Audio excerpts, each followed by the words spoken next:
धीरे धीरे वज्रयान ध्यान साधना का जो सैद्धांतिक पहलू है उसको समझने के लिए हम आगे बढ़ रहे हैं। हमने देखा है शुरुआत में कि वज्रयान बौद्ध धर्म का उद्भव कैसे हुआ, किस प्रकार से वो विकसित हुआ। बौद्ध धर्म में प्रतीक, रंग, बुद्ध मंत्रों का क्या मतलब है, आदर्श बुद्ध, आदर्श बोधिसत्व क्या है, किस प्रकार से हम उसका संदर्शन करें, उसका अर्थ क्या है, उन सभी बातों को बहुत ही संक्षिप्त और सैद्धांतिक और उसका कुछ आचरणात्मक पहलू भी हम देखने का और समझने का प्रयास किए हैं। सुबह के ध्यान साधना में हमने पिछले 3 दिवस वज्र सत्व का हमने ध्यान करते हुए, और आज मूलाधार जो चक्र है उस पर भी ध्यान करते हुए हमने अपने जो वज्रयान ध्यान के तरफ जाने का हमारा जो मार्ग है उसको हम धीरे धीरे आगे लेके जा रहे हैं। और मैं उम्मीद कर रहा हूँ कि आप सभी इस अलग अलग ध्यान के अनुभव के माध्यम से जो हमारा बुद्धत्व का स्वभाव है, वज्रयान का अर्थ ही है कि बुद्धत्व के स्वभाव को जानना, समझना और उसका अनुभव करना, यही वज्रयान है। वज्रयान को ही बुद्धयान कहते हैं, क्योंकि बुद्धत्व को प्राप्त करना ही वज्रयान का लक्ष्य है, उद्देश्य है। और उस उद्देश्य को कहीं ना कहीं हम कुछ मात्रा में, किसी को कुछ क्षण के लिए अनुभव हुआ होगा, किसी को थोड़ा और ज़्यादा अनुभव हुआ होगा, लेकिन अनुभव ज़रूर हमें हो रहा है, क्योंकि हम उस बीज के साथ में हमारा हमारा जन्म है या हमारा जीवन है। ऐसा बिल्कुल नहीं हो सकता है कि जो बुद्ध का अनुभव है और वो हमारा अनुभव ना हो। अगर ऐसा होता है तो बुद्ध हमारे आदर्श नहीं हो सकते हैं। अगर बुद्ध हमारे आदर्श है तो वो बीज स्वरूप में निश्चित ही हमारे भीतर उसको हम महसूस कर सकते हैं, और उसी महसूस करने की प्रक्रिया जो है वही वज्रयान परंपरा की ध्यान साधनाएं हैं, जो हम कुछ कर चुके हैं और धीरे धीरे हम आगे बढ़ने वाले हैं। तो आज हम और एक वज्रयान के पहलू को हम देखने वाले हैं कि वज्रयान में के दर्शन में हम 3 या 4 बातों को बहुत अच्छी तरह से समझना चाहिए। वैसे बहुत सारी बातें हैं वज्रयान के परंपरा को समझने के लिए, और गहन अध्ययन करने की हमें ज़रूरत है। आने वाले समय में हम इसके ऊपर और अभ्यास वर्ग रख के हम इसके बारे में और चर्चा करेंगे। लेकिन अभी हमारा जो उद्देश्य है इस कोर्स का, कि ध्यान साधना का हमें ज़्यादा से ज़्यादा अनुभव करना है, और ध्यान साधना के अनुभव के लिए जो आवश्यक जानकारी है या वज्रयान के जो महत्वपूर्ण पहलू है उसको भी हमें धीरे धीरे स्पष्ट करना है। क्योंकि एक घंटे के वर्ग में पूरी बातें बताना भी मेरे लिए असंभव है, और आपको समझना भी कठिन है, क्योंकि बहुत सारा उसका जो साहित्य है हमारे पास में नहीं के बराबर उपलब्ध है, और हमें ऐसी परंपराएं, ऐसे गुरु भी हमें भारत में नहीं मिलते हैं। तिब्बतियन लोग इस परंपराओं को पूरी तरह से आचरण करते हैं या उसका अध्ययन करते हैं, उनका प्रचार प्रसार करते हैं। लेकिन अगर हम भारतीय तौर पे अगर हम देखते हैं तो ऐसे लोग, ऐसे संस्थान, ऐसे शिक्षा को देने वाले लोग बहुत नहीं हैं और नहीं के बराबर है। फिर भी हम मेरे कुछ चिंतन से, मेरे अभ्यास से जो मुझे लग रहा है, कम से कम हमने प्राथमिक जानकारी के तौर पे हमने उस ध्यान को या इस वज्रयान परंपरा को ज़रूर समझने का प्रयास करना चाहिए, ताकि आने वाले समय में इसको हम और गहराई के साथ या और विस्तृत अभ्यास का हम इसमें प्रयास कर सकें। तो आज हम कुछ महत्वपूर्ण पहलू है या तत्व है उसको हम आज देखने वाले हैं।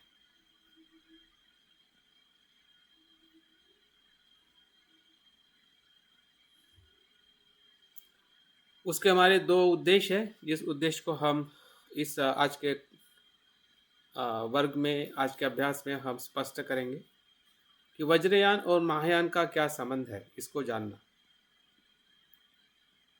क्योंकि वज्रयान का जो आधार है वो महायान भी है और थेरवाद भी है। तो वो कैसे है और किस प्रकार से, इसके पहले भी उसके बारे में कुछ बातें मैंने बताई है। लेकिन फिर भी जब हम वज्रयान के मूल सिद्धांत का जब अवलोकन करना चाहते हैं, जो हमारा आज के विषय का उद्देश्य है, तो उसके आधार पर,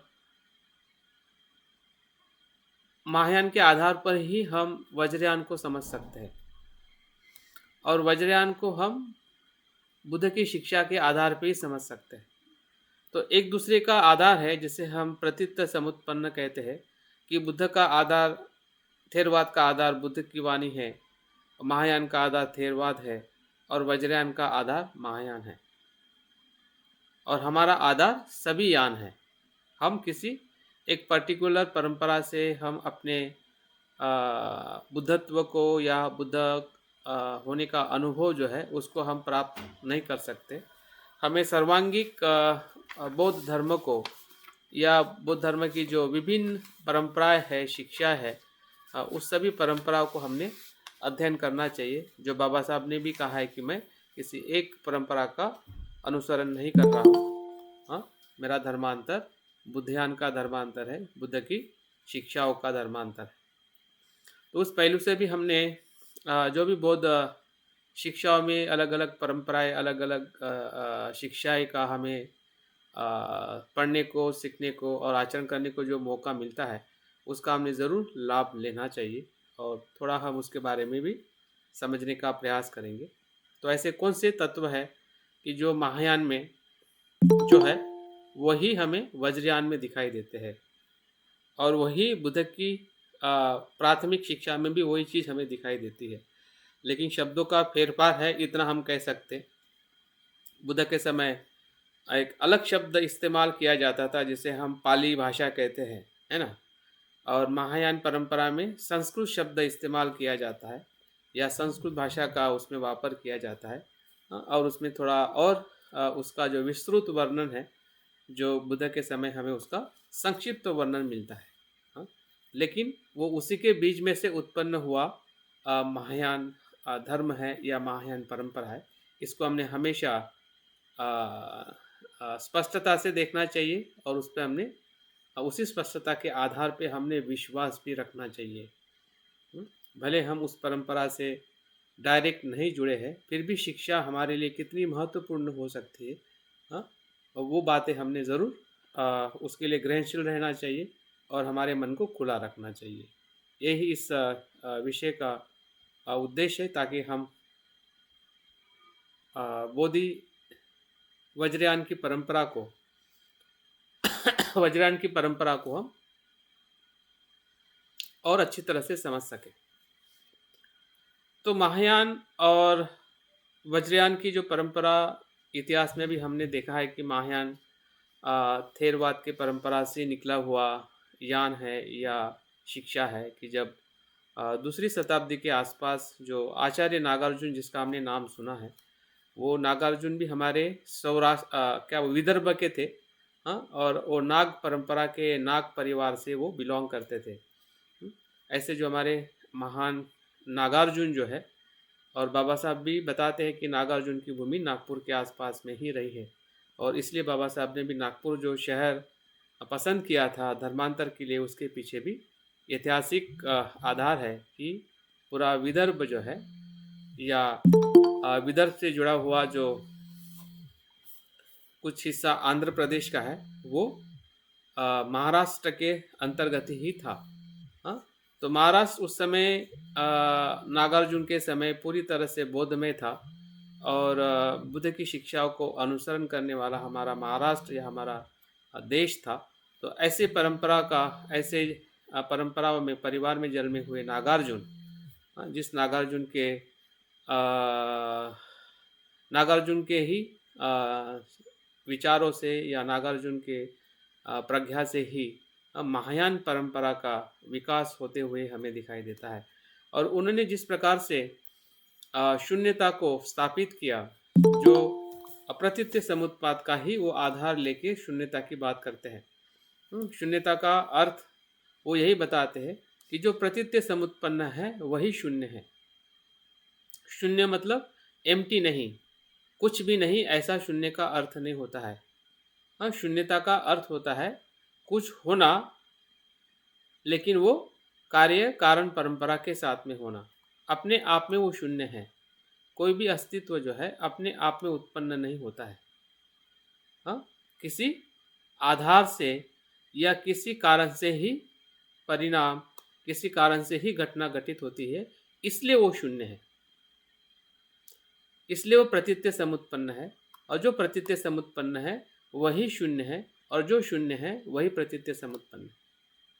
तो बुद्ध के प्रतीत्य समुत्पाद को ही एक नए तरीके से शून्यता के अर्थ को नागार्जुन ने अपने संशोधन में या उनके पूरे शास्त्र में या उनके पूरे दृष्टि के अंदर उन्होंने एक नई पहचान बौद्ध धर्म को दी है।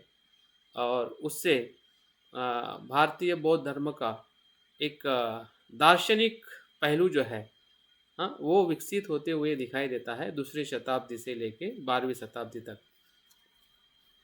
बुद्ध के मध्यम मार्ग को ही उन्होंने माध्यमिका के तौर पे विकसित किया है और बताया है कि किस प्रकार से हमने हमेशा हमारा मन जो द्वंद्व में रहता है, उस द्वंद्व से मुक्त होकर हमने कैसे शून्यता में रहना चाहिए, मध्यम मार्ग का अनुसरण करना चाहिए, ताकि हम सभी प्रकार के दुख का शमन कर सके, सभी प्रकार के क्लेशों का शमन कर सके, सभी प्रकार की जो दृष्टि जो है, हाँ, दृष्टि, मान्यता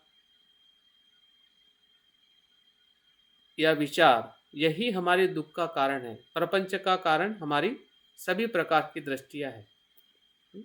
और उस सभी दृष्टियों से पर कैसे बुद्ध का मार्ग है, हाँ, उस मार्ग को अभिव्यक्त करने के लिए उन्होंने शून्यता इस शब्द का या शून्यता के इस अनुभव का उन्होंने आविष्कार किया है। तो महायान एक अपने आप में, हाँ, इन सभी जो इसमें कुछ मैंने मुद्दे लिखे हैं कि वो बोधिसत्व के मार्ग को बताता है, वो शून्यता के मार्ग को बताता है, बोधिचित्त उत्पाद जिसे हम महाकरुणा का मार्ग बताता है, छह पारमिता का मार्ग बताता है, और जो हमारा अस्तित्व जो है वो विज्ञान मात्र आधारित है, कि हमारा संसार जो है वो हमारे मन से निर्माण हुआ है। हाँ, उस मन के प्रमुखता को, हाँ, या मन ही सभी घटनाओं का आधार है, हाँ, जिसे हम विज्ञान मात्र कहते हैं। और योगाचार जिसमें समत और विपश्यना या मन को ध्यान के माध्यम से, समाधि के माध्यम से कैसे बुद्धत्व की तरफ ले जाना है, तो इन सभी तत्वों को महायान परंपरा में विकसित किया गया है, या उसके दर्शन के आधार पे महायान जो है एक अपने आप में बौद्ध धर्म की सबसे बड़ी विरासत है, या ऐसा कह सकते हैं कि महायान से बौद्ध धर्म घर घर पे पहुंचा है, ऐसा हम कह सकते हैं।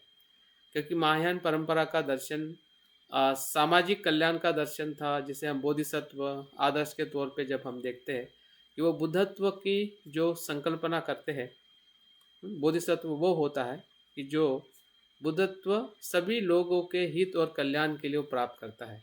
हाँ, बोधिसत्व ऐसा संकल्प लेता है कि संसार का आखिरी जीव जब तक निर्वाण को प्राप्त नहीं होता है, तब तक मैं भी निर्वाण को प्राप्त नहीं करूँगा। ऐसी भावना, या सभी को दुख मुक्ति करने के बाद ही मैं मुक्त बनूंगा, हाँ, ऐसी भावना रखना ही बोधिसत्व आदर्श का लक्ष्य है, या बोधिसत्व आदर्श के तौर पे हम महायान परंपरा को देख सकते हैं। एक उदाहरण के तौर पे या कहानी के घटना के तौर पे मैं बताना चाहता हूँ कि बोधिसत्व आदर्श कैसा होता है। दो मित्र एक साथ में प्रवास करने के लिए निकलते हैं। दोनों मित्र एक ही जगह पे जाना चाहते हैं, एक ही मार्ग होता है, लेकिन धीरे धीरे उनका मार्ग जो है बहुत ही कठिन, बहुत ही दुखदायक होने लगता है।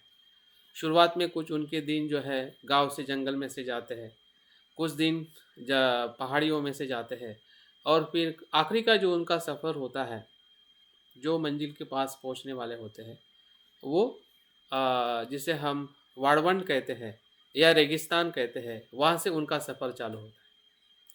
जब वो रेगिस्तान के अ, अ, जगह से वो चलने लगते हैं, तब तक उनके पास में जो खाने पीने की सभी चीज़ें समाप्त हो जाती। आप मुझे सुन रहे हैं? अगर सुन हाँ रहे हैं सर। Yes sir. तो वीडियो ऑन रखें। बिल्कुल वीडियो ऑन सुन रखें, रहे तो मुझे पता चले कि आप सुन रहे हैं। ठीक है। सुन रहे सुन रहे तो हाँ, ठीक है। दोनों मित्र के पास का जो पानी है, भोजन सब समाप्त हो जाता है और चलते-चलते उनको लगने लगता है कि अभी हमारी मृत्यु बहुत समीप है। लेकिन फिर भी उनका जो उत्साह होता है, उनकी जो आशा होती है कि नहीं, आने वाले कुछ समय के बाद ऐसी जगह मिलेगी, जहाँ पे हमें पानी और भोजन मिलेगा। और हमें पता है कि जब हम ऐसे रेगिस्तान से चलते हैं, तो जो रेगिस्तान के जो वाळवंट होता है या धूल के जो कण होते हैं, वो सूर्य के प्रकाश में चमकते हैं और दूर से ऐसा लगता है कि वहाँ पे पानी पानी है। लेकिन जैसे वो समीप जाते हैं, तो वो पानी नहीं होता है, वो रेत होती है। ऐसे चलते-चलते जब वो ऐसे जगह के बहुत समीप जाते हैं कि जो जगह बहुत ही सुंदर और जिसमें सब कुछ चीज़ें उसमें उनको दिखाई देती है कि अभी हम उस जगह पे पहुंच गए, जहाँ पे हमें सब कुछ प्राप्त होगा या जहाँ पे हमारी प्यास बुझेगी और सम हमारा जीवन आनंददायी सुखदायी होगा। तो उसमें से एक जो मित्र जो होता है, वो सुंदर ऐसी जगह देख के तुरंत उस दीवार से कूद के वो उस तरफ चला जाता है। लेकिन दूसरा जो मित्र होता है, जो उसका जो सहपाठी होता है, उसके उसके मन में करुणा का भाव जागृत होता है। उसको ऐसा लगता है कि इस रास्ते पे मेरे बाद में भी चलने वाले जो मुसाफिर हैं, उनको रास्ता तो पता नहीं होगा कि इस रास्ते से जाने से इतना सुंदर जगह, इतना सुंदर परिसर है। तो वो तो भटकते रहेंगे और उनको ये सुंदर जगह नहीं मिलेगी। इसलिए वो उस दीवार से वो वापस आता है और उस बीच के रास्ते में फिर से वो खड़ा रहता है और लोगों को मदद करता है कि आपने इधर नहीं इधर जाना चाहिए। तो ये दूसरे प्रकार का जो मुसाफिर है, वही बोधिसत्व का आदर्श है। और उसी बोधिसत्व के आदर्श के को विकसित करने के लिए, हैं, जैसे कि सिद्धार्थ ने जो गृह त्याग किया था, इसी आदर्श से ही उन्होंने महाअभिनिष्क्रमण किया था कि संसार के सभी लोगों के दुख को मुक्त करने के लिए मैं ये गृह त्याग करता हूँ।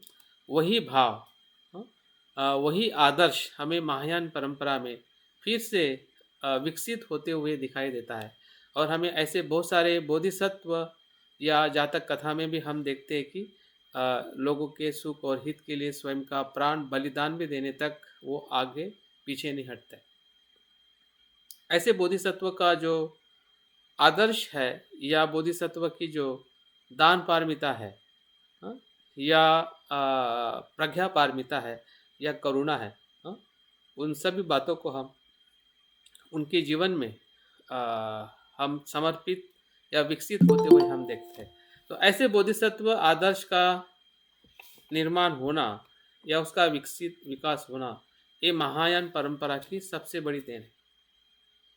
और वो बोधिसत्व इसीलिए ऐसा कर पाते हैं क्योंकि वो जीवन की सत्यता को शून्यता के आधार पर देखते हैं कि जीवन कैसा है, शून्य है।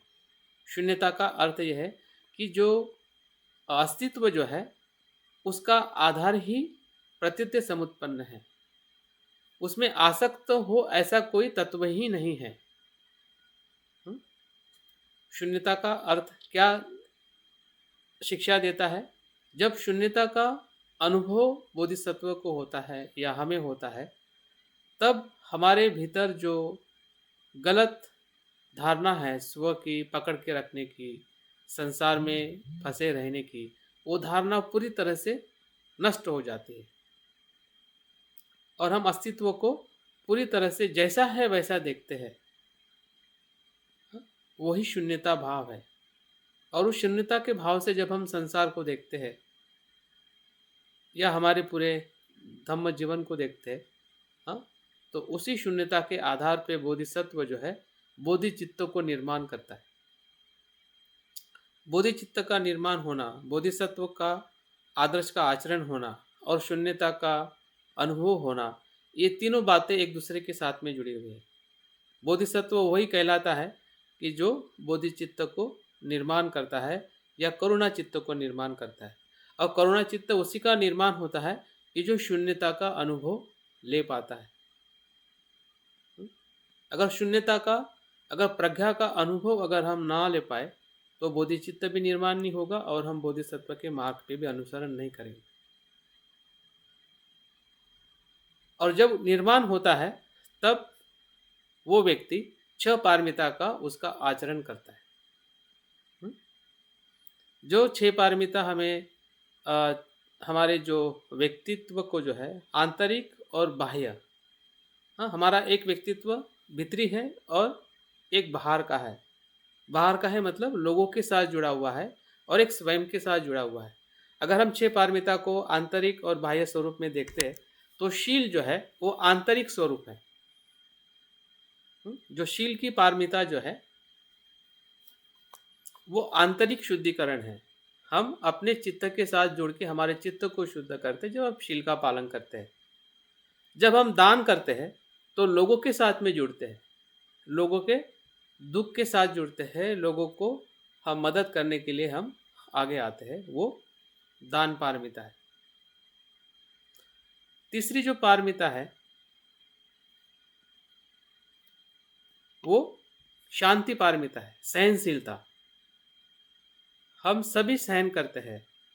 हमारे दुख का, शरीर का दर्द हो या कोई हमें गाली दे रहा है, कोई हमारी प्रशंसा कर रहा है, कोई निंदा कर रहा है, सुख हो रहा है, दुख हो रहा है, यश हो रहा है, यश मिल रहा है, कभी अपयश मिल रहा है, हाँ?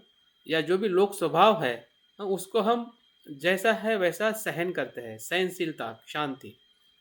हर परिस्थिति में हम स्थिर रहते हैं, शांत रहते हैं, हमारे भीतर से हम शांत रहते हैं, तो वो शांति पारमिता है। और वीर्य पारमिता मतलब लोगों को मदद करना, वो बाह्य परिप्रेक्ष्य, बाह्य व्यवहार है कि हम वीरता से हम कार्य करते हैं। हम अपने अकुशलता से लड़ते हैं, कुशलता का विकास करते हैं। जो चार प्रकार के प्रयत्न हैं वही वीर्य के प्रयत्न हैं। और पांचवा जो ध्यान, ध्यान क्या करता है कि हमारे अंदर के मन को शुद्ध करता है।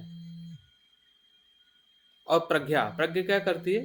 अज्ञान को तोड़ डालती है, हमें पूरी तरह से विमुक्त करती है।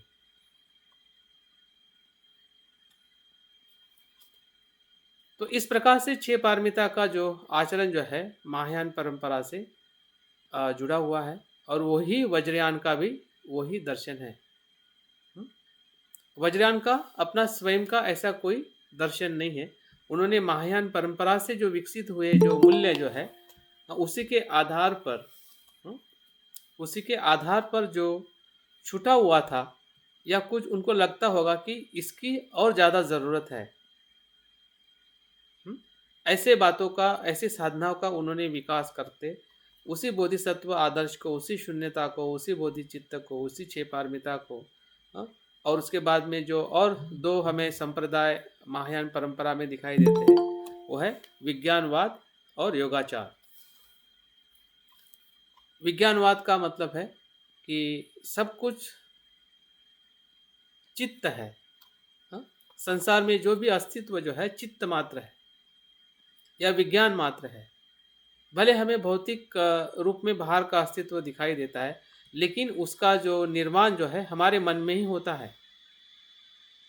जिसे हम पति पत्नी, घर, धन, संपत्ति या जो भी नाम दे के हम कहते हैं कि ये संसार है, भौतिक है। पृथ्वी को, जमीन को हम जमीन कहते हैं, पृथ्वी कहते हैं, शरीर कहते हैं। ये सभी नाम जो है ये हमारे मन में ही हमने निर्माण किए हुए हैं।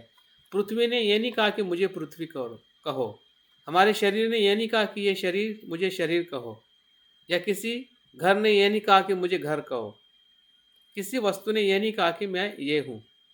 ये हमारे चित्त ने जो संज्ञा निर्माण की है उसी के आधार पे हम संसार के वस्तुओं को नाम देते हैं।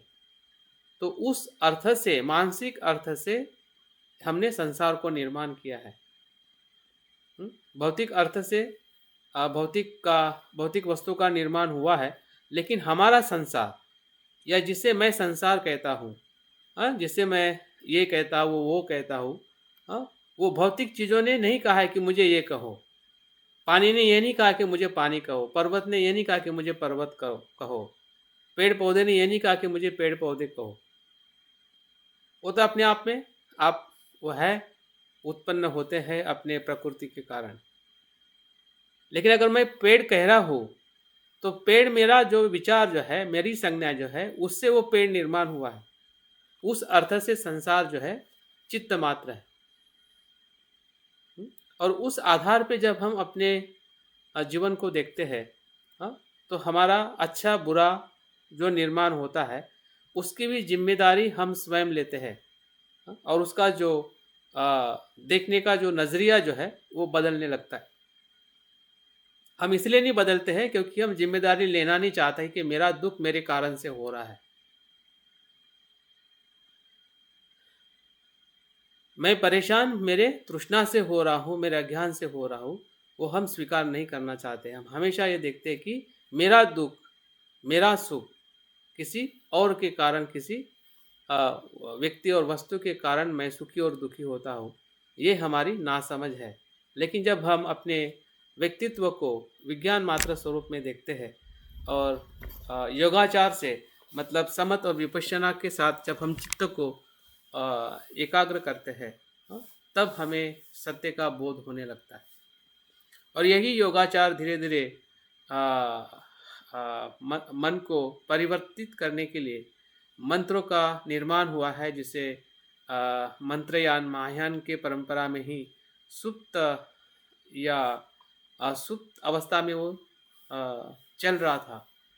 भीतर ही भीतर जो आचार्य थे, उस मंत्र का पठन करके या मंत्र का साक्षात्कार करके या मंत्र के माध्यम से वो ज्ञान को प्राप्त करते थे या ज्ञान के अनुभव को वो समझ पाते थे। और मंत्र एक प्रकार का फार्मूला है,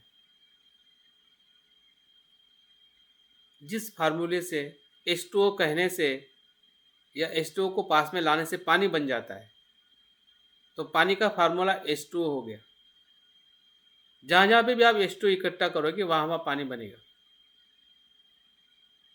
तो मंत्र में उस प्रकार की जो मानसिक परिवर्तन की जो शक्ति है या मन की सुरक्षितता रखने की जो शक्ति है, उस शक्ति को इसी ही मार्ग से, जो आचरण महायान परंपरा में किया जाता था, उसी परंपरा के अनुभव के तौर पे मंत्रयान का निर्माण हुआ और मंत्रयान से ही वज्रयान निर्माण हुआ, जिसमें पूरी तरह से डायरेक्ट बुद्धत्व प्राप्त करने की जो शक्ति है या बुद्धत्व का अनुभव लेने का जो मार्ग है, उस मार्ग का विकास होते हुए हमें दिखाई देता है, जिसमें जो महायान के जो मूल सिद्धांत है, वही सिद्धांत हमें वज्रयान परंपरा में भी पूरी तरह से उसको स्वीकार किए गए हैं और स्वीकृत कर किए हैं। और इसलिए हमें वज्रयान का जो संपूर्ण स्वरूप जो है, आज हम तिब्बतियन परंपरा में जो देखते हैं, और दलाई लामा जी स्वयं कहते हैं कि वज्रयान ये तिब्बतियन परंपरा नहीं है, बल्कि भारत से आई हुई थेरवाद महायान और भारत से आया हुआ वज्रयान ही हमारा तिब्बतियन बौद्ध धर्म है। जब वज्रयान या महायान की परंपराएं 6ठी शताब्दी से लेकर 12वीं शताब्दी तक, जो नालंदा, उदंतपुरी, तक्षशिला ऐसे बड़े बड़े यूनिवर्सिटी में जो हमारे बौद्ध आचार्य थे, जो अभ्यास करते थे और इस प्रकार से साधनाओं का विकास करते थे, साहित्य लिखते थे, शास्त्र लिखते थे, ग्रंथ की रचना करते थे और अध्ययन करके लोगों को धम्म का साक्षात्कार कराते थे। तो ये वही परंपरा है जो परंपरा तिब्बत में 8वीं शताब्दी में जो गुरु पद्म संभव के नाम से जाने जाते हैं, जो बौद्ध वज्रयान के संस्थापक के तौर पे उनको तिब्बत में देखा जाता है कि जिन्होंने महायान और वज्रयान की परंपराओं को वहाँ पे ले जाकर लोगों को सिखाया, दीक्षित किया, और वहाँ से एक वज्रयान परंपरा में तिबेटियन बौद्ध धर्म के तौर पे आज हम उसे जीवित स्वरूप में देख पा रहे हैं। तो अगर वो अच्छी नहीं होती या अंधश्रद्धा होती या वो शक्तिशाली नहीं होती, तो तिब्बत में जो बौद्ध धर्म हम इतना विकसित होते हुए देख रहे हैं, और आज पूरा तिब्बतन बौद्ध धर्म वेस्टर्न कंट्री में, फिर वो साइकोलॉजी के साथ में आगे बढ़ रहा है, न्यूरो साइंस के साथ में आगे बढ़ रहा है, सामाजिक परिवर्तन है या पर्यावरण है, हाँ, हर जगह पे तिब्बतन बौद्ध धर्म के सिद्धांत जो है या उसके साहित्य का भाषांतर है, उस भाषांतर का जो अर्थ है, तत्व है, कि किस प्रकार से मानव जाति के लिए कल्याणकारी है, कि जो बुद्ध की शिक्षा से आया हुआ वो धम्म है। तो अगर वो असत्य होता, मिथ्या मिथ्या दृष्टि वाला होता, अंधश्रद्धा को फैलाने वाला होता, ईश्वर आत्मा परमात्मा को मानने वाला होता, तो क्या आज वैज्ञानिक दृष्टिकोण से क्या वो साबित नहीं होता कि वो बुरा है या गलत है?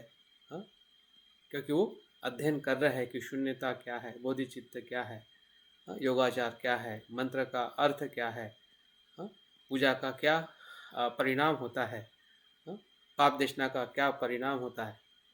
तो इन सभी बातों का अध्ययन आज पूरे वैज्ञानिक मनोवैज्ञानिक दृष्टिकोण से या स्वास्थ्य के दृष्टिकोण से या आध्यात्मिक उन्नति के दृष्टिकोण से पूरी तरह से उसके ऊपर अध्ययन हो चुका है, हो रहा है। तो इस अर्थ से जब हम महायान और वज्रयान की परंपरा को देखते हैं, तो उसके प्रति हमारी जो सजगता है वो धीरे धीरे और गहरी हो सकती है, और हमें उधर देखने का हमारा नज़रिया है या उसको जानने का हमारा जो दृष्टिकोण है, वो निश्चित ही उसमें हम बदलाव ला सकते हैं।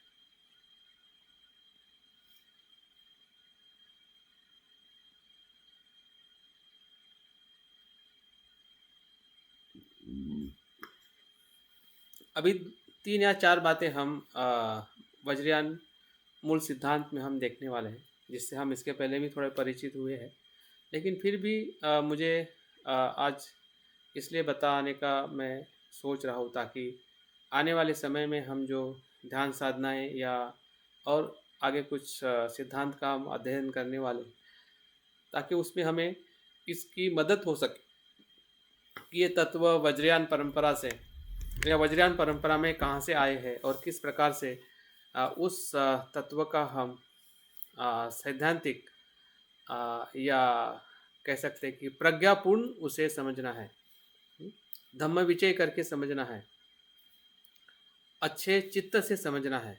हाँ, जो हमारा चित्त जो है, जो गलत तरीके से भी सोचता है, जिसे हम अयोनिसो मनस्कार कहते हैं, कि हमारा मन गलत तरीके से भी सोचता है और गलत दिशा में चला जाता है, और वही मन सही दिशा से भी सोचता है, जिसे योनिसो मनस्कार कहते हैं। तो ये मनस्कार हमारे चित्त का एक ऐसा डायरेक्शन है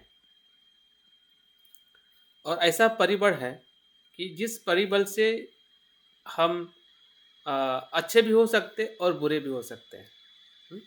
अगर उस परिबल का अगर निर्देश हमें संभ्रमित करने वाला है, तो हमारा मन संभ्रमित होने की तरफ ही जाएगा या अकुशल या कामचंदे की तरफ ही जाएगा। अगर वो परिबल पे अगर हम थोड़े शांत है और जागरूक है, तो वहाँ पे एक नया परिबल निर्माण होता है कि जो हमें कुशल कुशल और प्रज्ञा की तरफ लेके जाता है। तो मन ही बंधन है और मन ही मुक्त है। हाँ? मन ही हमें बंधन करता है या बंधक बनाता है, और मन ही है हमें उस बंधक से मुक्त कर सकता है। तो यही वज्रयान की सबसे बड़ी ताकत है, कि जो हमें धम्मपद में बुद्ध ने पहली गाथा में ही उसका निर्देश दिया है, और उसी बात को एक साधना के तौर पे या पूरी शिक्षा प्रक्रिया के तौर पे महायान परंपरा के बाद तो वज्रयान परंपरा ने उसको विकसित की है। अगर हम अस्तित्व की प्रकृति का सिद्धांत देखते हैं, अस्तित्व की प्रकृति मतलब नेचर ऑफ एग्जिस्टेंस, ये सिद्धांत वज्रयान में क्या बताता है, किस प्रकार से अस्तित्व को देखते हैं। और अस्तित्व को देखने का बुद्ध ने भी हमें आर्य अष्टांगिक मार्ग में सम्यक दृष्टि में वही बताने का प्रयास किया है कि अस्तित्व को हमने कैसे देखना चाहिए। हाँ, अस्तित्व को हमने संपूर्णता से देखना चाहिए। अस्तित्व का एक परिप्रेक्ष्य देखने से आप बोलोगे कि हाँ मैं जान गया हूँ, यही सच है। तो वो जो कहानी अगर हमें याद है, तो वो कहानी की तरह होगा कि एक राजा 5 अंधे को हाथी देखने के लिए बुलाता है, और हाथी को जिस अंधे ने कभी देखा ही नहीं है, हाँ, वो अंधे लोग जो है हाथी को पकड़ के स्पर्श करके उसका वर्णन करते हैं कि हाथी जो पैर को पकड़ता है तो लाठी जैसा है या खंबे जैसा है बोलता है, पूंछ को पकड़ता है तो रस्सी जैसा है, कान को पकड़ता है तो सूप जैसा है, हाँ, और ऊपर पीठ को पकड़ता है तो बर्तन जैसा है। और इतना ही नहीं, वो आपस में लड़ते भी है कि मैं सच हूँ, मेरी बात सच है। और ये देख के राजा बड़ा खुश होता है, आनंदित होता है कि कैसे अंधे, हाँ, कि अंधे होकर भी लड़ रहे हैं। क्योंकि हम भी, हमारा भी अज्ञान या हमारी भी जो दृष्टि जो है सत्य को देखने की एक ही हिस्से को देखते, भले हमारी आंखें सही है, हम अंधे नहीं हैं, हाँ, लेकिन प्रज्ञा के चक्षु से हम अंधे हैं। हम इस खुली आंखों से ही सत्य देखते हैं, और हमें लगता है कि यही सत्य है, जो मैंने सुना है वही सत्य है। तो सुनना एक सत्य का आभास हो सकता है, या एक सत्य का एक पहलू हो सकता है, वो संपूर्ण सत्य नहीं हो सकता है। और उसके आधार पे अगर हम निर्णय लेते हैं, एक दूसरे को झगड़ा करने का हो, एक दूसरे को अपने संबंध को तोड़ने का हो, तो हमारे संबंध भी टूट जाते हैं, क्योंकि हम एक ही पहलू को देखते हैं, एक ही पहलू को हम जानते हैं। तो हमारा जीवन इसी कारण, हाँ, सम्यक दृष्टि का अभाव होने के कारण, या अस्तित्व की जो सच्चाई है उसको संपूर्णता से नहीं देखने के कारण ही हमारे जीवन में दुख है। और वज्रयान में जिस प्रकार से अस्तित्व को देखा जाता है, हाँ, उसका इसमें कुछ मुद्दे लिखे हुए हैं। अगर हम थेरवाद परंपरा से देखते हैं कि थेरवाद परंपरा में अस्तित्व को कहाँ कहाँ पे देखा जाता है, तो हमने पंचस्कंद का हमने ध्यान किया है। तो अभिधर्म के अनुसार हमारा जो अस्तित्व जो है, या संसार का अस्तित्व जो है 5 स्कंदों में विभाजित किया गया है। और 5 स्कंदों से हमारे जो 12 आयतन बनते हैं, 18 धातु बनते हैं। हाँ, 18 धातु कैसे बनते हैं, 12 आयतन कैसे बनते हैं कि हमारे 6 इंद्रिय और 6 विषय करके हमारे 12 आयतन बनते हैं। और उसमें 6 और विज्ञान ऐड किए जाए, चक्षु विज्ञान, स्रोत विज्ञान, घ्राण विज्ञान। 6 इंद्रियों 6 विषयों से निर्माण हुआ विज्ञान जो है, उसी 6 12 और 6 18, हाँ, ऐसे 18 धातु होते हैं। यही हमारा अस्तित्व है। हमारा अस्तित्व क्या है? पंचस्कंद, 12 आयतन और 18 धातु। इसी से हर एक मनुष्य बना हुआ है। यह ब्रह्मांड का पूरा अस्तित्व इसी में ही बिखरा हुआ है, या इसी में ही समाविष्ट है। महायान परंपरा में जब हम आते हैं माध्यमिक दृष्टिकोण से, उसी को ही उन्होंने शून्यता कहा है, क्योंकि ये पंचस्कंद अपने आप में निर्माण नहीं होते हैं, इसलिए वो शून्य है। आप रूप की बात करिए, हमारा रूप जो है सिर्फ पृथ्वी धातु से निर्माण नहीं होता है। पृथ्वी के साथ आप, तेज, वायु का होने से ही रूप बनता है। तो रूप क्या हो गया? वो शून्य हो गया। हमारा शरीर, जिसे हम शरीर कहते हैं, तो शरीर कहाँ है? शरीर शून्य है। और शरीर शून्य इसलिए है क्योंकि वो 4 धातु से बना हुआ है। 4 धातु से बना हुआ है, इसलिए शरीर शून्य है। शरीर नहीं है ऐसा नहीं है। शरीर नहीं है इसका मतलब शून्य है ऐसा नहीं है। शरीर है, लेकिन शरीर का स्वतंत्र अस्तित्व नहीं है। वो असेंबल है, 4 घटकों से बना है, इसलिए शरीर शून्य है। उसका स्वभाव शून्य है, उसका सत्य जो है वो अनात्म है। और उसी अनात्म भाव को महायान परंपरा में उसका विकास करते हुए हमें दिखाई देता है। और जो वज्रयान जो है उसको थोड़ा और आगे लेके जाता है। वज्रयान परंपरा के अनुसार इन सभी धर्मों को मन के द्वारा प्रक्षेपित किया जाता है। जैसे कि मैंने पहले ही कहा है कि जिसको हम अस्तित्व कहते हैं, धर्म कहते हैं, वो भी मन से निर्माण हुआ है। और उस मन को ही जानने का जो तरीका जो है, या मन को ही उस भाव में देखना, या मन के अस्तित्व का अनुभव करना, वही वज्रयान में अस्तित्व का दर्शन है। मन को शून्यता के भाव में देखना। जो भी मन में धर्म निर्माण होता है वो भी सापेक्ष है, वो भी अनात्म है। कोई भी धर्म अपने आप में निर्माण नहीं होता है। कोई भी संज्ञा है, वेदना है, या कोई भी विचार जो है वो अपने आप में निर्माण नहीं होती है। और उस भाव से जब हम अपने चित्त को ही देखते हैं, क्योंकि चित्त ही बुद्ध है, चित्त ही संसार है। बाकी चीज़ों को देखने से अच्छा है कि डायरेक्ट हम चित्त को देखें, चेतना को देखें, चेतना पे कार्य करें, मन पे कार्य करें, मन का रूपांतरण करें। यही वज्रयान परंपरा में अस्तित्व को देखने का या अस्तित्व को समझने का वो प्रयास करते हैं। तो इस प्रकार से जब हम वज्रयान को देखते हैं तो उसका जो पहलू जो है वो बुद्ध से आया हुआ ही पहलू है, जो हमें थेरवाद में दिखाई देता है या महायान में दिखाई देता है। उसका ही जो सूक्ष्म और अनुभवात्मक जो पहलू है, अनुभवात्मक, जब हम पंचस्कंदों को विचार में देखते हैं तो समझ में आता है कि ये पंचस्कंद है, लेकिन मुक्ति का अनुभव नहीं होता है। शून्यता में भी, शून्यता को भी हम देखते हैं तो एक दार्शनिक तौर पे हमें पता चलता है कि ये संसार शून्य है, लेकिन अनुभव का क्या? वज्रयान अनुभव की बात करता है, डायरेक्ट रियलाइजेशन। जो आपको पता चला है, जो बुद्ध ने बताया है बराबर है, पंचस्कंद है, या नागार्जुन ने बताया है कि वो शून्य है, चलो ठीक है, लेकिन क्या हम बुद्ध बन जाते हैं? क्या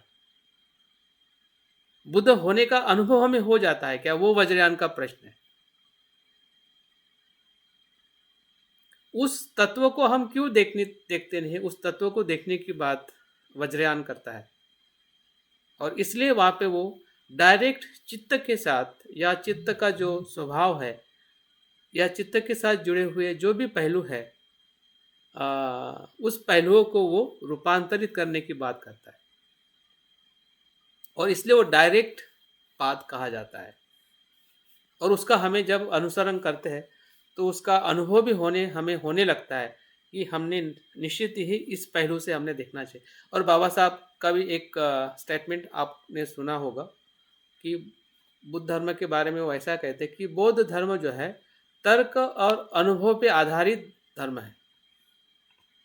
अभी तर्क को तो हम समझ जाते हैं, लेकिन अनुभव का क्या? अनुभव का क्या? अनुभव के तरफ बिल्कुल हम नहीं देखते। तर्क से तो मान लिया कि बुद्ध ने ये कहा, वो कहा, ये अच्छा है, वो बुरा है, इसको मानना चाहिए, उसको नहीं मानना चाहिए, हानिकारक है, लाभदायक है, ये तो पता चल जाता है तर्क से। लेकिन बुद्ध का धर्म तर्क पे ही आधारित नहीं है। तर्क उसकी शुरुआत जरूर है, लेकिन अंत अनुभव नहीं है। शुरुआत जरूर है। बिन तर्क से बौद्ध धर्म की शुरुआत हो ही नहीं सकती है, लेकिन उसका अनुभव तर्क नहीं हो सकता है। उसका अनुभव स्वयं का ही, चित्त का ही अनुभव होता है, और उस आधार पे देखना मतलब बौद्ध धर्म को देखना है। बाबा साहब का भी देखने का जो तरीका था ऐसा ही था। बाबा साहब ऐसे बुद्ध को ही, बौद्ध धर्म को ही मानते थे, लेकिन ज़्यादातर बाबा साहब जाने के बाद बाबा साहब के बौद्ध धर्म को हम सिर्फ तर्क पे ही देखते हैं। तर्क आधारित ही बाबा साहब के बुद्ध की शिक्षा को हम ज़्यादा महसूस करते हैं। अनुभव के आधार पर बाबा साहब को बुद्ध के प्रति कितनी श्रद्धा थी कि वो स्वयं बुद्ध का चित्र बनाते थे। मैंने उस खुद के चित्र को बुद्ध के बाबा साहब ने बनाए हुए चित्र को मैंने खुद देखा है। तो बाबा साहब की श्रद्धा कितनी गहरी थी, उनका भाव कितना गहरा था, बुद्ध के बाबा साहब के किताब पढ़ने से वो समझ में नहीं आएगा। बाबा साहब के तर्क को ही समझ में नहीं आएगा। बाबा साहब के भावनिक मन को भी हमें टटोलना पड़ेगा कि बाबा साहब को वंदना पसंद आती थी, चैंटिंग पसंद आता था, बुद्ध की प्रतिमा पसंद आती थी, संगीत पसंद आता था। तो अगर पसंद नहीं आता था तो बाबा साहब को हमें ऐसा दिखना चाहिए था, लेकिन बाबा साहब का व्यक्तित्व ऐसा नहीं था। बाबा साहब बहुत कारुणिक थे। जब वो फल देते थे, खिलाते थे, तो अपने जो उनके काम करने वाले लोग थे उनको भी खिलाते थे और बैठ के खिलाते थे। उनकी करुणा सिर्फ बोलने वाली करुणा नहीं थी, कृतिशील करुणा थी। सिर्फ दर्शन में या तर्क में करुणा नहीं थी, उनके व्यवहार में करुणा थी। तो व्यवहार और भावना की जब बात आती है तब वो अनुभव से ही संपन्न होती है। वो सिर्फ तर्क करने से बुद्ध की शिक्षा को हम पूरी तरह से समझ नहीं सकते, और इसका हमें बाबा साहब के जीवन में भी और हमारे जीवन में भी हमें उसका अनुभव हो सकता है या हमें होता है, और उसी का ही अनुभव करते हुए वज्रयान परंपरा ने उसको ज़्यादा फोकस किया है, ज़्यादा वेटेज दिया है कि हमने यहाँ से बुद्धिज़्म को या बुद्ध की शिक्षा को ग्रहण करना चाहिए, कि डायरेक्ट हमें इसी जीवन में या इसी कम समय में अगर हम इस प्रकार से प्रयत्न करते हैं डायरेक्ट मन पर, तो निश्चित ही है उसका परिणाम भी हमारे बुद्ध मन को समझने के लिए या उसका अनुभव लेने के लिए हमें मिल सकता है। और अविद्या की प्रकृति क्या है, ये भी बहुत महत्वपूर्ण सिद्धांत है। अविद्या की प्रकृति या nature of the ignorance, nature of the ignorance को भी हमें महायान और वज्रयान परंपरा के आधार पे हमने देखना चाहिए। हमें अविद्या के बारे में पता है, जब हम थेरवाद परंपरा में देखते हैं तो उसकी परिभाषा ऐसी की जाती है कि जो चार आर्य सत्य को नहीं जानता है वो अविद्या है, या जो अनित्य अनात्मा को नहीं जानता है वो अज्ञान है, अविद्या है। ये बात तो हमें बिल्कुल पता है, लेकिन उसका अनुभव वो कैसे चित्त में किया जाता है, या उसका वास्तविक संशोधन या वास्तविक उसका क्या अनुभव हो सकता है, या कैसे उसको देखना चाहिए, उसके दो पहलुओं से इसमें बताया गया है। वज्रयान परंपरा में अविद्या को दो स्वरूप में बताया गया है। एक है ज्ञान का वरण और दूसरा है क्लेशावरण। ज्ञानावरण मतलब ज्ञान मतलब प्रज्ञा के ऊपर जो आवरण रहता है वो एक प्रकार की अविद्या है। जो हमारा ज्ञान है, प्रज्ञा है, उसके ऊपर जो आवरण रहता है वो ज्ञानावरण है।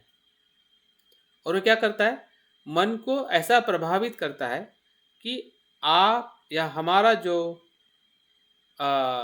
रचनात्मक जो अभिव्यक्ति देने वाला होता है, जो हमारे मन में विचार आते हैं, वो उस वास्तविक प्रकृति के बारे में ही वो जानता है,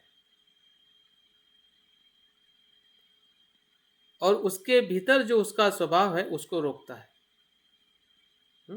ऊपरी तौर पे जानना और भीतरी तरफ से उसको रोकना, भीतरी तरफ से उसको ज्ञान प्राप्त करने के लिए वो जाने नहीं देता है, वही अविद्या है।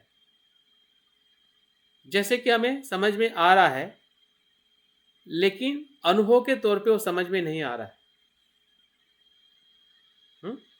वैचारिक तौर पे हमें समझ में आ रहा है, लेकिन अनुभव के तौर पे वो समझने के लिए हमारा मन तैयार नहीं हो रहा है। वही ज्ञानावरण है।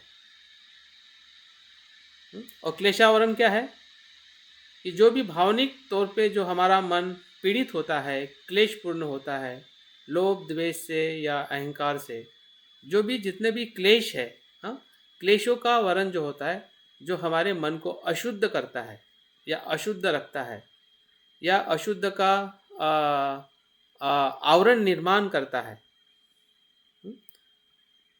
उसको क्लेशावरण कहते हैं। मतलब ज्ञानावरण और क्लेशावरण, इस दो प्रकार से हमने अपनी अविद्या को देखना चाहिए। हमारी जो अविद्या की जो प्रवृत्ति जो है, हाँ, वो प्रज्ञा को हमेशा ढकी हुई रहती है। और उस प्रवृत्ति को हमने देखना चाहिए कि ऐसी प्रवृत्ति ही मेरी अविद्या है, या किसी क्लेशों के साथ हमेशा हम बंधे रहते हैं। तो इस दोनों आवरणों को समझना, अगर हमें पता चलेगा तभी उस पर हम कार्य कर सकते हैं कि मेरा मन किस प्रकार से प्रज्ञा को ढके रहता है, और ज्ञान को अनुभव की तरफ जाने के लिए मेरा मन हमेशा रोकता है या उधर जाने नहीं देता है। वही मेरा ज्ञानावरण है। और जो क्लेश जो है, वो क्लेश का अर्थ ही है कि हमारे मन को कलुषित करता है। तो इस प्रकार से दो अर्थ से हमने हमारी अविद्या को देखना चाहिए, ताकि हम उस अविद्या का रूपांतरण जो है वो प्रज्ञा में कर सके।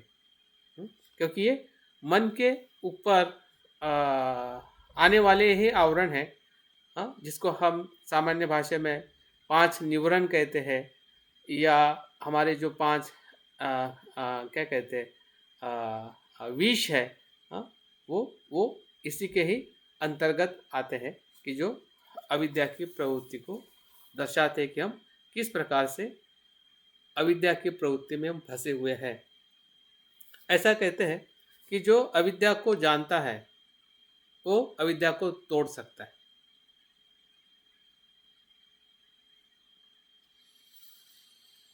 अगर अविद्या के स्वभाव को, प्रकृति को अगर हम नहीं जान पाए, तो अविद्या ही हमें ऐसी संभ्रमित करती है कि वो समझने को ही तैयार नहीं होती है। इसलिए उसको मोह कहा जाता है ना। मोह का मतलब क्या होता है कि आपको एक अंधेरे की तरह रखती, अंधेरे में रखती है। वो अंधेरे में रखती है, सत्य को प्रकाशित होने नहीं देती है। सत्य को पूरी तरह से प्रकाशित नहीं होने देती है।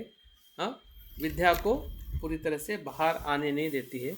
ऐसा जो हमारा स्वभाव जो है, जो हमें संसार में बांधे हुए रहता है, या हम उसी के कारण बार बार बंधन में आते हैं, संसार के चक्र में हम फंसते रहते हैं। तो उस आवरण को हमें समझना है कि इस प्रकार का आवरण मेरे जीवन का आधार है, जिससे मेरा इस संसार या प्रपंच निर्माण होता है। और इस प्रपंच को, इस संसार को तोड़ने के लिए या उसका रूपांतरण करने के लिए ही साधना या वज्रयान परंपरा का हम पूरी तरह से इस्तेमाल कर सकते हैं।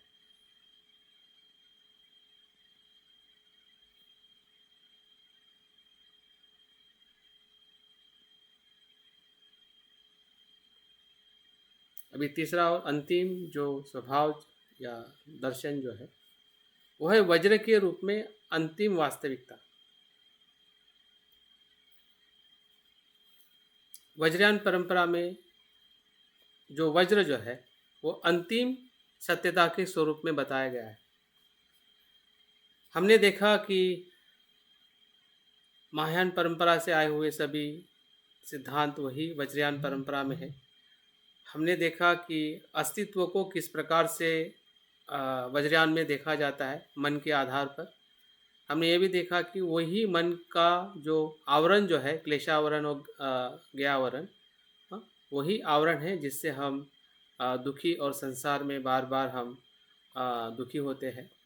और उसी ही अस्तित्व का, हाँ, जिस अस्तित्व में हमने अविद्या देखी है, उसी अस्तित्व के भीतर वज्र है। जैसे कि सूरज के ऊपर बादल है, सूरज बादल से ढका हुआ है, काले बादलों से, हाँ, लेकिन उसके भीतर सूर्य का स्वभाव अभी भी है, जो वज्र स्वरूप है, जो प्रकाशित है, हाँ, जिसे बुद्ध उसी मन को प्रभास्वर कहते हैं। हमारा मूल चित्त कैसा है? प्रभास्वर है। प्रभास्वर का मतलब है वो स्वयं प्रकाशित है, वो कभी भी अशुद्ध नहीं होता है। जो हमारा मन बुद्ध होने वाला है वो कभी भी अशुद्ध नहीं होता है, लेकिन उसके ऊपर जो आवरण है, हाँ, जो जन्मों जन्मों से हमारे कर्म और हमारे कुशल और अकुशल कर्म से जो ज्ञावरण और क्लेशावरण जो निर्माण हुआ है, हाँ, उस आवरण को हमें धीरे धीरे शिथिल करना है अपने शील के माध्यम से, दान के माध्यम से, या जो भी पारमिता का हम आचरण करते हैं। हाँ, लेकिन जब हमें वज्र स्वरूप का अनुभव होता है कि मैं ही बुद्ध हूँ, मेरा स्वभाव ही बुद्ध है, अगर वो स्वभाव का अगर हमें दर्शन होता है तो वज्रयान में ऐसा कहते हैं कि तुरंत बाकी सभी आवरण है टूट जाते हैं। जैसे कि हमने कल देखा वज्र सत्व ध्यान में कि जैसे प्रकाश आता है अंधकार नष्ट हो जाता है, या जितने भी, इसलिए उसको कल्पवृक्ष कहा गया है। उस बोधिचित्त को, बुद्ध के स्वभाव को, वो इतना ताकतशाली है, इतना ताकतवर है कि हम 10 साल से शिलाचरण कर रहे हैं, और शिलाचरण करने से अगर हमारा कोई न्यूरन नहीं टूट रहा है, अगर हमें अपने बुद्ध वज्र स्वरूप का अगर हमें अनुभव हो जाए एक क्षण के लिए भी, तो हो सकता है कि वो शिलाचरण और शुद्ध हो जाए, हमारा शील इतना प्रभावशाली बन जाए कि हम कभी भी शील को खंडन ही ना करें, पूरी तरह से मैत्रीपूर्ण हमारा व्यवहार हो जाए। तो वो जो वज्र स्वरूप जिसे हम कहते हैं कि हमारा स्वभाव बुद्ध का स्वभाव है, हाँ, वज्र का मतलब ही है कि करुणा और प्रज्ञा से बना हुआ है, वो युगल है, हाँ, युगल मतलब वो एक दूसरे से जुड़ा हुआ है, अनात्म है। और उस युगल को स्त्री या पुरुष के रूप में भी दिखाया जाता है कि हमारा स्वभाव जो है पुरुष में स्त्रीत्व है और स्त्री में पुरुषत्व है, और उन दोनों तत्वों को बने हुए तत्वों को ही वज्र कहते हैं। और वज्र का ही अर्थ है बुद्ध स्वभाव।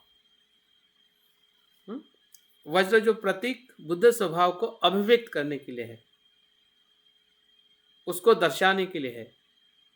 हमारे जो अंतिम जो हमारा या हमारा मूल स्वभाव जैसे कह सकते हैं, कि जिस स्वभाव से हम बुद्ध हो सकते हैं, ऐसी शक्ति बुद्ध ने भी कहा है कि हर एक मनुष्य में बुद्ध का बीज है। जैसे मैंने बुद्धत्व प्राप्त किया है, संसार का हर एक मनुष्य बुद्धत्व प्राप्त कर सकता है। ये बुद्ध के ही शब्द है। जो आनंद और बुद्ध के बीच का संवाद है, उसी संवाद का अगर हम अनुभव करें और देखें कि ये कैसे संभव है। बुद्ध ने भी तब भी कहा था कि संभव है, लेकिन तब संभव है कि जब व्यक्ति उस इच्छा से प्रयास करता है, और उस इच्छा को देखने का मार्ग जो है वज्रयान ने बताया।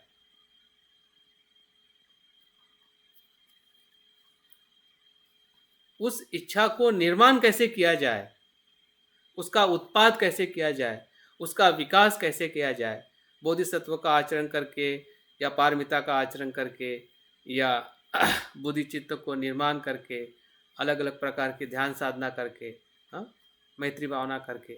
तो इन सभी ध्यान साधनाओं से वो जो इच्छा शक्ति जो है, हाँ, जो इच्छा शक्ति से हम डायरेक्ट उस जो भी अज्ञान के निवरण है, आवरण है, वो पूरी तरह से रूपांतरित हो सकते हैं। जब प्रकाश आ जाता है तो सभी बादल पिघल जाते हैं।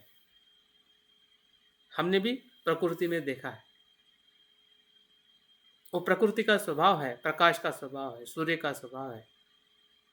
तो बुद्ध का स्वभाव भी जो हमारे हर एक मनुष्य के बीज में है, हाँ, और इसलिए बुद्ध हमारे आदर्श है।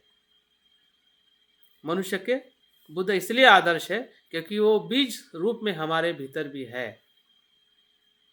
वो होने की पूरी संभावना है कि हम बुद्ध हो सकते हैं, और जो हो सकते हैं उसी को ही अनुभव करना या उसी का ही संदर्शन करना, उसी के संपर्क में आना, उस रत्न के संपर्क में आना, उस तत्व के संपर्क में आना, मतलब वज्र के अंतिम वास्तविकता को अनुभव करना है। वो हमारी वास्तविकता है, हमारा सच्चा मैं वो है। जिस मैं को मैं समझता हूँ शरीर मेरा धन मेरे, वो तो संकुचित स्व है जिसमें दुख दुख और दुख है।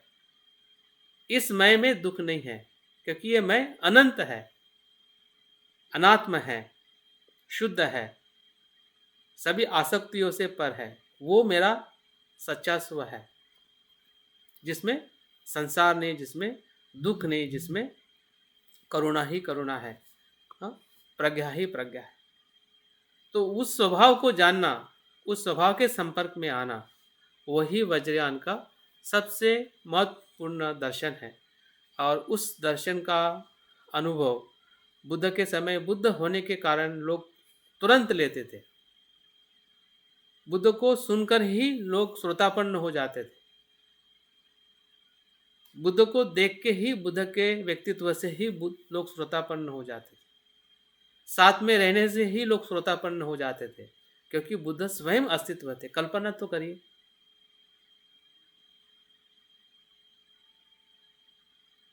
तब संभव था, तब संभव था और हो भी चुका। और इसलिए हम देखते हैं कि राजा से लेकर रंक तक ऐसा कोई व्यक्ति नहीं छूटा जो जो भी बुद्ध के संपर्क में आया, सिर्फ देवदत्त छोड़कर। वो भी एक उदाहरण है कि जो लेना ही नहीं चाहता है उसमें बुद्ध भी कुछ नहीं कर सकते हैं।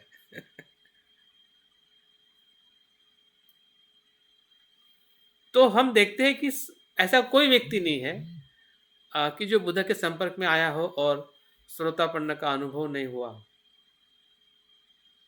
फिर वो पारिवारिक हो या बिजनेसमैन हो या गरीब हो, श्रीमंत हो, राजा हो, महिला हो या युवा हो या वृद्ध हो, कोई नहीं छूटा, क्योंकि बुद्ध वहां पे थे। उसके बाद में हम देखते हैं कि महापरिनिर्वाण के बाद जो अनंतों का प्रमाण भी कम हुआ होगा, या बौद्ध धर्म इतने विविधता में या विविध अलग अलग जगह पे बौद्ध धर्म का प्रचार प्रसार हुआ होगा कि जो एक दूसरे से संपर्क भी नहीं कर पा सकते होंगे या एक दूसरे को मिल भी नहीं पा सकते होंगे, फिर भी बुद्ध की शिक्षा को उन्होंने अपने भीतर जीवित रखा। वो कैसे रखा होगा? क्या रख पाना इतना आसान है? बहुत कठिन है। लेकिन आसान तब है कि जब उस बुद्ध को उस प्रकार से देखा जाता है, जिया जाता है, अनुभव किया जाता है, तो बुद्ध को जीवित रखना बहुत आसान है। अगर बुद्ध को हम नहीं जी सके तो बुद्ध अस्तित्व में नहीं रहते हैं। और इसका इतिहास हमें भारत में 12वीं शताब्दी के बाद में दिखाई देता है।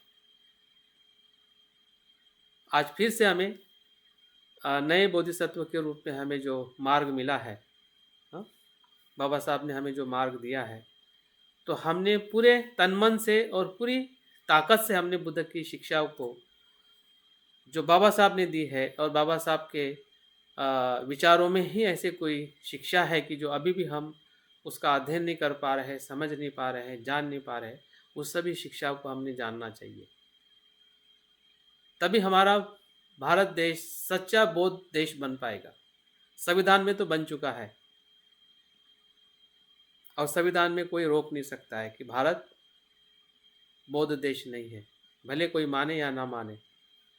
हाँ, संविधान की कॉन्स्टिट्यूशन, भारत की कॉन्स्टिट्यूशन, भारत का हमारा राष्ट्रध्वज, हाँ, या जो भी बातें हमें प्रतीकात्मक या सैद्धांतिक या धारा के रूप में दिखाई देती है, तो ये बुद्ध का ही प्रभाव है, जो हमें आधुनिक परिप्रेक्ष्य में बाबा साहब ने हमें एक वज्र के स्वरूप में दिया है। वो भी एक वज्र है। हाँ? बुद्ध धम्म संघ है उसमें और जीवित है, इसलिए कॉन्स्टिट्यूशन को लाइव डॉक्यूमेंट कहते हैं। अगर आपने उसका सेंटेंस नहीं पढ़ा होगा तो आप पढ़ लीजिएगा। वो दस्तावेज प्रलेख नहीं है, वो लाइव डॉक्यूमेंट।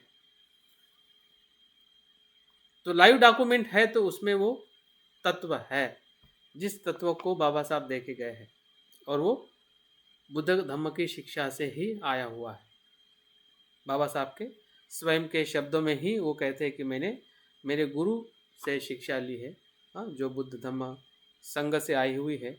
हाँ, उसी शिक्षा के आधार पे कॉन्स्टिट्यूशन या संविधान बना है।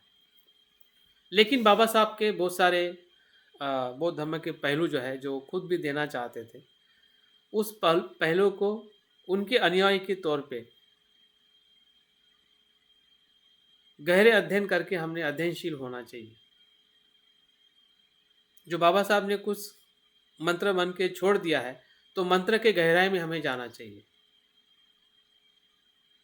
मंत्रयान कहाँ से आया, महायान कहाँ से आया, महायान की परंपराओं का साहित्य क्या है, हाँ, उसका तत्व क्या है, और आज के परिप्रेक्ष्य में क्या वो हमारे लिए महत्वपूर्ण नहीं है। पूरा पाश्चिमात्य विद्वान लोग सभी उसी साहित्य को पढ़ते हैं, उसी का अध्ययन करते हैं, उसी का परीक्षण करते हैं, उसी पे संशोधन करते हैं और देखते हैं कि ये साहित्य कितना महान है। लेकिन एक बाबा साहब का अनुयायी के तौर पे, एक भारतीय बौद्ध अनुयायी होने के तौर पे हम कितने ग्रहणशील हैं, कितने हम उस साहित्य को समझ पा रहे हैं, देख पा रहे हैं या जानने का हम प्रयास कर रहे हैं, ये हमारी सबसे बड़ी कहीं ना कहीं एक सोचने की कमजोरी है। हम कमज़ोर बिल्कुल नहीं हैं। हाँ, भारतीय बौद्ध कभी कमज़ोर नहीं हो सकता है। हाँ, क्योंकि भारत के बौद्ध आचार्यों ने ही पूरे विश्व में बौद्ध धर्म फैलाया है। ऐसे विपरीत परिस्थिति में जहाँ पे बौद्ध धर्म जा नहीं सकता है, ऐसी जगह पे बौद्ध धर्म ले जाने वाले भारतीय ही है, हमारे ही वंशज है। तो हमें वो पूरी ताकत है। हाँ, बाबा साहब ने हमें वो ताकत की पहचान करके दी है। हाँ, और वही ताकत ही वज्र है। हाँ, बुद्ध का हमारा जो गुण है, जो प्रज्ञा और करुणा का वो स्वभाव है, उस अंतिम स्वभाव को या अंतिम हमारा जो तत्व जो है, जो हमारे जीवन का एक क्रांतिकारी पहलू है, या संपूर्ण हमारे आध्यात्मिक जीवन में एक नई रोशनी दे सकता है, अगर उस तत्व को हम अपने चित्त में देखें, चित्त की साधना करें, मन का प्रशिक्षण करें, मन को शुद्ध करें। हाँ, मन को अपने वज्र स्वभाव को पहचाने, हाँ, बुद्ध स्वभाव को पहचाने, उसके बारे में चिंतन करें, उसको अनुभव करें, तो निश्चित ही है कि वो अनुभव हमारे बहुत ही पास में है। हमें ज़्यादा लंबा सफ़र जाने की ज़रूरत नहीं है। हाँ, क्योंकि हमारे सांसें चल रही है, हमारी धड़कनें चल रही है, हमारा मन भी उसी क्षण में उत्पन्न हो रहा है। हाँ, और अनुभव दे रहा है। हाँ, उसी के भीतर है जो क्षण बीत रहा है, या जो क्षण उत्पन्न हो रहा है। हाँ, तो उस क्षण में ही उसका अस्तित्व है, और उस अस्तित्व को देखना ही या समझना और समझाना ही वज्रयान परंपरा का लक्ष्य है। और उस लक्ष्य को ध्यान में रखते हुए अगर हम अध्ययन करते हैं, तो निश्चित है उसका परिणाम भी हमें उसी उद्देश्य के कारण वो परिणाम भी महान हो जाता है। आप छोटा काम करते हैं, लेकिन उसमें बोधिसत्व की अगर प्रतिज्ञा होती है, तो वही छोटा कार्य हमारे लिए और विश्व के लिए महान कार्य हो सकता है।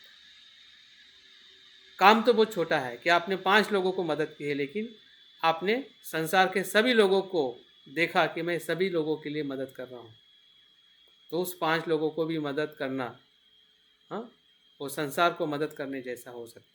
इतनी ताकत प्रज्ञा में और करुणा में है। हाँ, जो बाबा साहब के जीवन से या बुद्ध के जीवन से हमें वही प्रेरणा मिलती है कि हम भी अपने उस स्वभाव को समझे, पहचाने, और उसी की सजगता के साथ हमें आगे बढ़ना है। तो बहुत बहुत धन्यवाद। आज के इस बहुत कम बातें मैंने बताई है, लेकिन बहुत ही महत्वपूर्ण बातें हैं, जिसको हमें वज्रयान की जो शिक्षाएं है, उस शिक्षा को जितना जाने उतना कम है। मैं भी थोड़ा इसका और आने वाले समय में और अभ्यास करने वाला हूँ, क्योंकि इस सत्र में मुझे तिबेटियन बुद्धिज़्म बच्चों को पढ़ाना है, तो उसके माध्यम से भी मेरा अभ्यास होगा और हो सकता है कि और अच्छा समय मिलेगा तो हम एक एडवांस स्टडी के तौर पे सिर्फ वज्रयान के दार्शनिक पहलू पे ही हम ज़्यादा चर्चात्मक और अध्ययनशीलता के तरफ तौर पे हम अभ्यास करेंगे, ताकि एक एक पहलू जो है उसको हम पूरी तरह से समझ सकें और जान सकें कि वज्रयान परंपरा क्या है और उसका दर्शन क्या है।